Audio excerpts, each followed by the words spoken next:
Muna Bulkan Kanlaon na dayon guys. So, muna ang view mo. Ari ko di subong sa may Pensyong Hidden Spring diri sa may barangay Kabakungan. Ta guys. So una ko di nga kadto. Gumagamay pa na ring dalan kag kabudlay sang alagyan pero subong lang tawan niya bla guys. Kay ginpalapadan nila. Pero dito ko lang i-parking ako motor. Kay do hindi pa makasulod ay ang motor sa may spring. Pero guys, kung magkadto ka mo di tawhay nagidya lang tawa. Nami na ang dalan kag lapad kag kita ko sa inyo guys ang view sang Bulkan Kanlaon. Kita nyo? Pero kita nyo guys. Kung magkadto ka mo di guys, tawhay nagidya. As in promise tawhay. Hindi na budlay ang alagyan kag lapad na. Lapad na ang dalan. Diyan diri lang ang part nga may bato-bato. Pero taway ah. Kita kasi yung alagyan. Nice. Amo man lang nating bato-batohon no bro. Taway ah.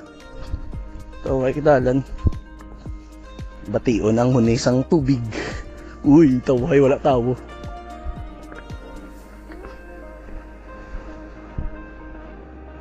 So, ari na ta. Oh, close. Kita kasi nyo. Let's go.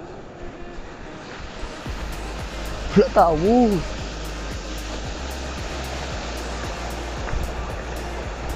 So, nang ano ni sa una, di ba, free entrance na siya? Oo. So, subong may entrance fee na. Tag 20.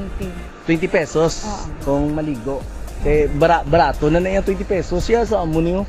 Dayon, ang mga cottages yan ng tagpila na yan. Ano, halimbawa sa among table ni tag 300. Tapos sa Darao, tag 500. May 1,000 man kami. Bali ang tables and 300. chairs, 300 pesos. Oo. Dayon, ang amo niyo, ang ari bilang may mga sa trapal ni 500. 500. Oh, dito sa Piak nga 500 man. 500 man. Di niya ang 1,000 pesos ta. Ara, ang dako, sir. Ang dako. Sige, sige.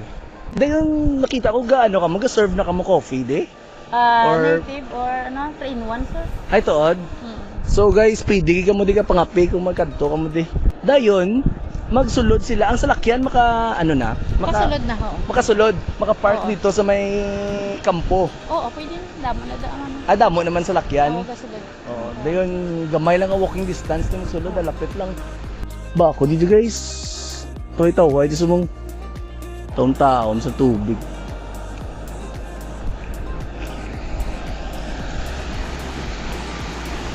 So, barato ya, 20 pesos lang entrance fee. Sa una itong post ko, free entrance sila kahit syempre gina-renovate pa to. Pero subong guys, itong tao, sa 20 pesos nga entrance fee mo, makapaligo ka de.